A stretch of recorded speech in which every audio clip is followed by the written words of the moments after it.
Okay guys, we're going to just go a little bit deeper onto the smaller time frames now, and I'm just going to highlight what we need to really look for in terms of how to use Fibonacci as a confluence with our entry strategies, okay?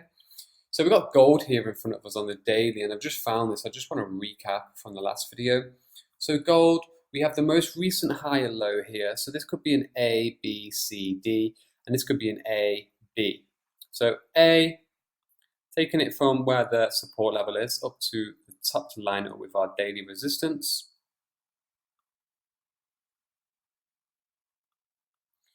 So we have A, B, and then we have the C retracement just here, 61.8. It's between the 61.8 and the 50. I would more or less class this as a 50 because it's a swift movement back to the upside, and we didn't really hit the 61.8 and became very, very shy from the monthly support 1300 as well. So with that being said, what do we have here? I can see a hammer, okay? There's a hammer candle right here, rounding out the bottom.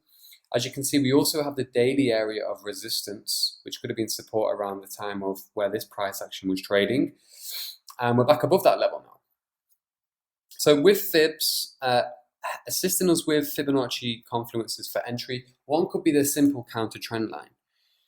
Obviously, we don't really want to use this on the daily time frame, but just as this example is right in front of us, I'm just going to show you what we would actually be looking for in this case and in this scenario. So number one would be the rejection from one of the Fibonacci levels. Two would be, again, the moving averages can help us with the crossover, okay, to give us an overall idea of, okay, get ready, the moving averages are going to get ready to cross over now. This could be something that we're waiting for. It could be an extra tick box to our confluences and so on. So we can get the crossover, and then we could get the breakout above the counter trend line. Targets on gold at the moment, 1408. This is given me for this actual Fibonacci. I'm just using this as a, whereas the other currency pairs I've gone through, I was more or less very, very confident on those overall directions. Now with gold, this kind of conflicts something I'm looking at on the bigger picture, but I'm just using it as an example with a counter trend line. So anyway, we have the crossover. We could await the breakout above the counter trend line and above the resistance 1350. And then the long position could be executed to our D extension. Now with the counter trend line, in this case, there will be a huge gap from where we could potentially be closing above to where our stop loss could be placed. However, on a smaller time frame, on a 2 hour, on a 4 hour, and sometimes on the hourly, but I did say, let's try to refrain and not go down to the hourly as much, because the 4 hour and the 2 hour are going to be our best time frames for execution. So if we do get a break above here, we can go long, stops 15 to 30 pips below the last high or low in this case, and we can then go for the overall fib extension target. Now in this scenario, if we do have an area of resistance, in this case on a bullish Fibonacci, just before our minus 27. Now you've heard me speak a lot about the minus 27, but yeah, we can always take the minus 61.8 target 2 into consideration, but this one is the one I personally look for in order to take my profits. This one's great as well. Only if we break above it, it can give us an idea as to where the market can potentially go.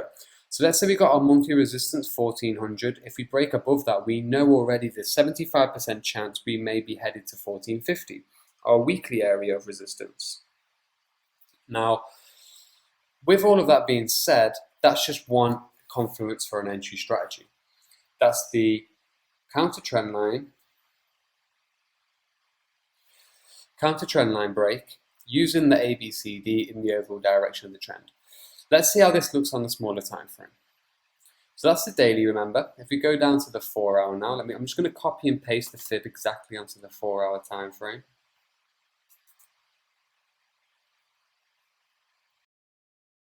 Now this is what it's looking like on the 4 hour time frame. As you can see, this is the 50 level, the red line, and our minus 61.8 extension level is coming in all the way up here.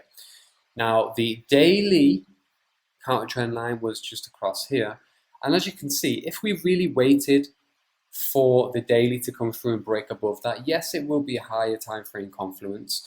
However, we're missing out on a lot of the market movement on the lower time frames. So if you set up your charts where you've got 2 or 3 screen set up there, and I'm even going to put it onto this 2-hour time frame, we can use the bias of the daily. So we can be monitoring the daily in this box down here. We have the Fibonacci and we know where it's potentially going to go. But instead of waiting for the trend line break and so forth, we can zoom into the 4-hour per se and look for entries around here. So in this case, we could just maybe have found a simple box area of consolidation like that. And then we could recognize what's going on the higher time frames, i.e. we're looking at the 50% retracement back to the upside. And instead of waiting all the way until maybe in this case of gold 1355 or 1360 to go long, we can zoom into this and we can use this higher time frame perspective, and we can maybe enter upon a break of this consolidation range here, or if we again recognize any of the other candlestick formations, we've got a 3-pin pattern here, 1, 2, and 3, we can enter long there, or we can simply wait for the breakout of this region because the market here is consolidating. That's what the wicks are all about. And then see we have the crossover here as well. We have the crossover and the break above. So instead of waiting another 100, 150 pips or so on gold, we could in fact enter from the break of this region, because we know we've got various areas of support right here, and then we could go long. We could place our stop slightly below, 15 to 30 pips below the low with an entry here, and then go for the overall Fibonacci target. So I'll show you what I mean.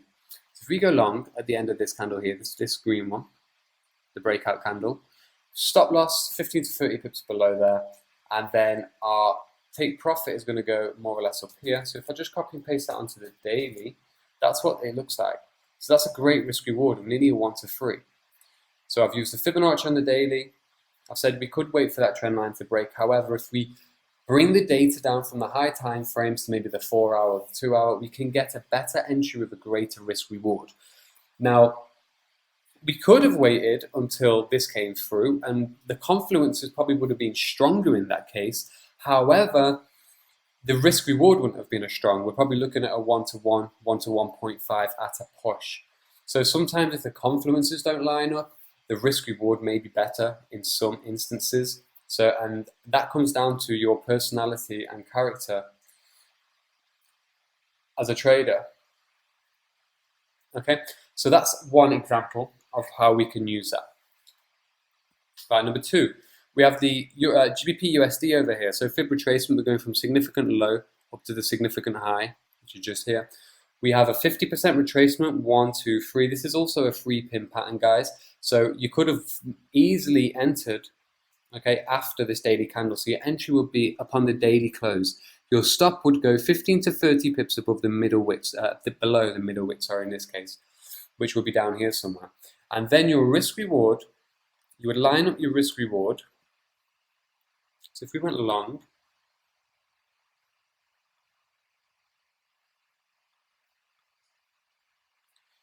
let's just put this a little bit smaller, okay, and then take it to the target. So if we went long at the end of this daily candle, the close, we got 1, 2, 3 pin pattern, driving out the higher low on the 50% fib. This is a risk reward of 1 to 4.3.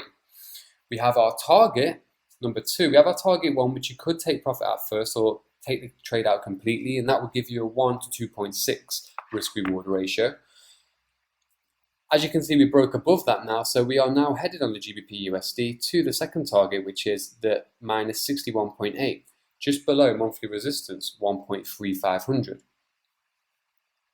So that's a great risk reward. Daily Fibonacci, yes, we could have entered from the daily alone using the 3-pin pattern there. Alternatively, we can just copy and paste this on a smaller time frame. All right, smaller time frame, 4-hour time frame. We actually have a more of a refined viewpoint as to what's going on now. But still, the daily, I could just tell by this price action, there wouldn't really be too much of a difference. So we have this consolidation zone at the fib area of support there. We have the crossover, and then we have the breakout just above. The actual breakout, because you'll find that the market may tend to consolidate at and around the fib levels. So what's good to do, guys, is just map out where you can see that consolidation. Simple box tool.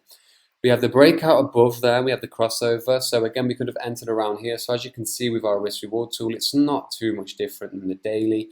So sometimes you can enter off the daily. I've already mentioned this. We don't want to be entering off weekly and monthly timeframes. We don't want to do that. We always want to just take our time to see if things can be refined and we can get a better risk reward. But as you can see now, moving averages have stayed up. We did bang our head on minus 27. We broke above that now, and now we're heading to the minus 61.8 and the monthly resistance 1.3500. There's no need for us to go down lower on that one. Euro USD at the moment, I was looking at this being a potential. Okay, over here, we have some news out that came through and we spiked again to retest the 50. Depending on the 4-hour close, I've just gone through the other video on the daily close. If I see some kind of reversal on the 4-hour and a very, very weak close on the daily, I might say, okay, there's a potential for a short opportunity. But it's run into the fib now. There's no trade setup as of yet. Even the 2-hour time frame isn't bringing anything through. So I would wait for any kind of candlestick reversal formation, 3-pin pattern in this scenario right here. It's not giving us an opportunity to go ahead and draw a counter trend line on there. But from where we are now, currently down to target 1, we're looking at 200 pips, or just under 200 pips, sorry, 150 pips. Now, see, with that being said, there isn't really any way we can refine this, and sometimes you might have Fibonacci's that more or less clash. So we had the A, B, C, D on the daily, and there's a potential for this 4-hour to reverse and come through. I'm still sticking with the daily for now because I do not see any reversal yet on the 4-hour time frame. On the 4-hour time frame, and the higher time frames are more or less going to be the most reliable. However, a lot of the time as well, you just have to ensure you have factors that line up from time frame to time frame. The daily's up, the 4-hour could potentially be down. It's not down yet, but in this case, don't trade. Wait for stronger confluence and stronger signals for going forward. So overall, the strategies we're looking for with the fib, we're looking for consolidation ranges around the Fibonacci retracement areas, as we've seen on the pound there, and a breakout and a crossover. We could mix it up with a counter trend line as well on the lower time frame, something like that there, and wait for the breakout above. This could also be riding on a trend line, an overall trend line. So let me just put this one on as an example. So 0.1 across 0.2. Okay, that could also be coming in there nicely as well. So counter trend line breaks, moving average crossovers, 4-hour, 2-hour. Sometimes we can enter on the daily. Standard consolidation zones and sideways price action around any of the fib levels. And it's also great, you'll see for yourself how things will come together alongside using fib with your key levels. I'm going to try to do as many Fibonacci trade examples as possible. I can't really find too many recently. I've missed a few because I'm away at the moment. But on the weekly breakdown examples and the weekly breakdown videos, I will be spotting fibs, whether it be on a weekly, daily, 4-hour, and helping you guys with the entries and just pointing out potential scenarios for Fibonacci trade setups. So that's that, and that's fib for now. Okay, there's 4 videos here on fib. Just to, again, you're going to have to read the book through a few times. Other than that, I'm going to try my best to help you guys. But once more, it's great to save your before shots, save your after shots to see how your Fibonacci analysis is playing through. So that's that for now, and we're going to go on to the next section, which is going to be vital for your success in the long term. I'm going to be, again, breaking down some of the strategies one by one, just to give us a recap of what we've gone through so far. But this is just the art of reading price action overall without any indicators. I don't really consider Fibonacci to be an indicator, okay?